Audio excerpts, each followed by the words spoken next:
تركي مدخن بطريقة السوبر ماركت أو المحلات، بالعكس ده أحلى وأطعم بكتير. ولو أول مرة بتشوفوني ما تنسوش تعملوا فولو وسبسكرايب للقناة. هنبدأ بمحلول النقع، ودي خطوة مهمة جدا.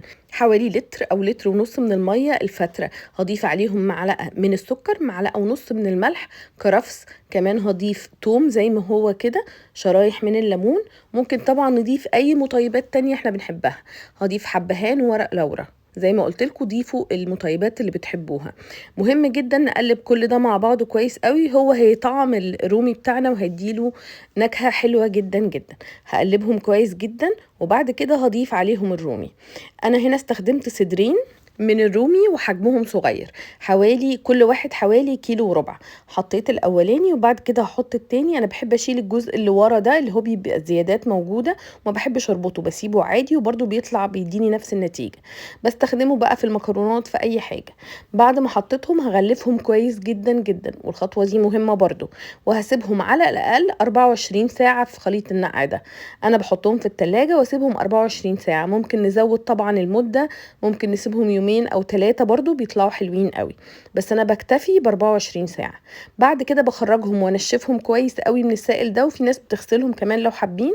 وهنا محضره ورق زبده هضيف عليه التوابل اللي انا هستخدمها.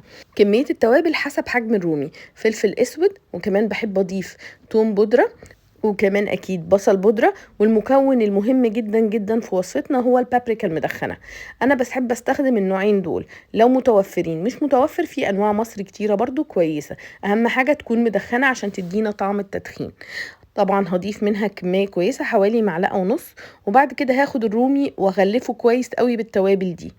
خطوة مهمة جدا، غلفوه كويس قوي، واهم حاجة يكون ناشف مفهوش اي مية علشان يشرب التوابل.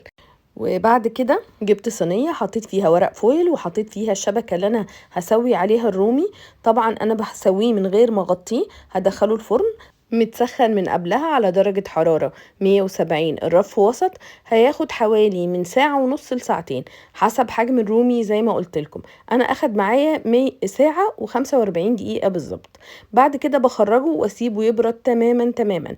زي ما انتوا شايفين هو كده استوى خلاص. وبعد ما يبرد خالص زي ما قلت لكم هدخله التلاجة ليلة كاملة. بدخله من بالليل وتاني يوم الصبح بقطعه. ما تقطعوش قبل كده خالص عشان يديكوا النتيجة اللي انتوا حابينها واللي انتوا شايفينها في الصورة دي. وبيطلع طعمه خطير جدا. بستخدمه للسندوتشات، للعشاء او احيانا الغدا لو عندنا تمارين ومستعجلين. ولللانش بوكس طبعا بحفظه في الفريزر، بيقعد معايا حوالي شهر. وبعد كده بستخدمه في اي وقت انا محتاجاه.